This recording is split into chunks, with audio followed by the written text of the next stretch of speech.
Three, 2, 1, boom. Thank you. Thanks for doing this, man. Really appreciate it. You're welcome. Very good to meet you. Nice to meet you too. Thanks for not lighting this place on fire. You're welcome.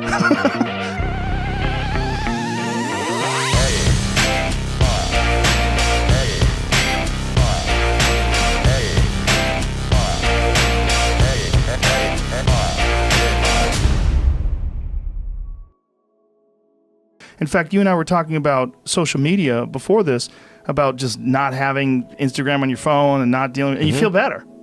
Yes, I think that one of the issues with social media that's been pointed out by many people is that I think maybe particularly Instagram, people look like they have a much better life than they really do.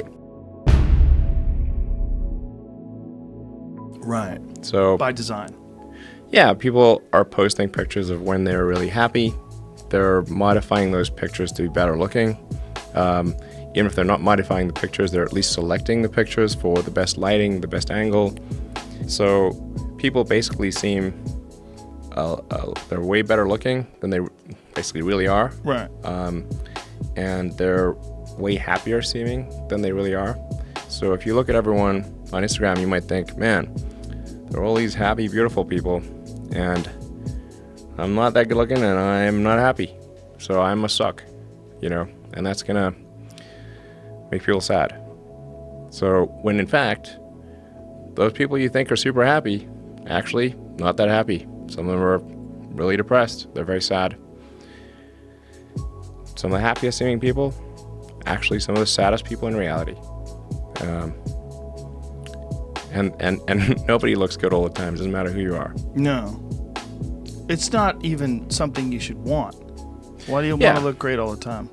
Yeah, exactly. So I think things like that can make people quite sad.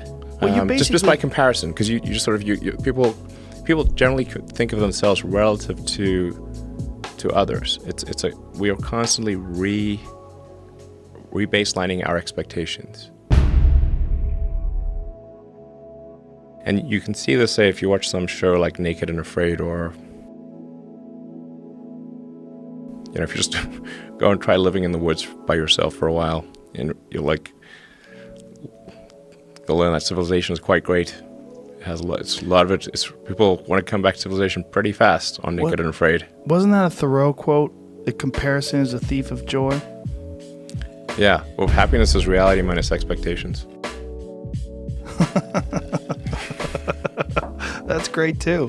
But the comparison is a thief of joy really holds true to people. Is it? Theodore Roosevelt. Roosevelt. Fascinating.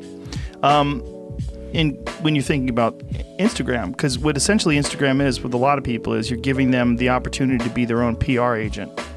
And they always go towards the glamorous, And when anybody does show, hashtag no filter, if they really do that, like, oh, you're so brave. Look at you. No makeup. Yeah.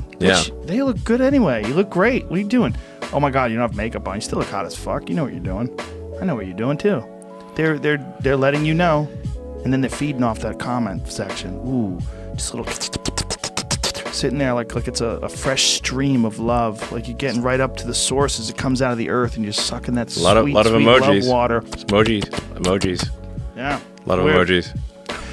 My concern is not so much what Instagram is that I didn't think that people had the need for this or the expectation for some sort of technology that allows them to constantly get love and adulation from strangers and comments and this ability to project this sort of distorted version of who you really are. But I worry about where it goes.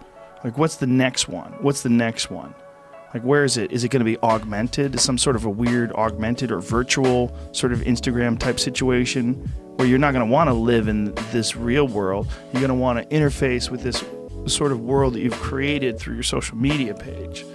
It's some next level thing. Go live in the simulation.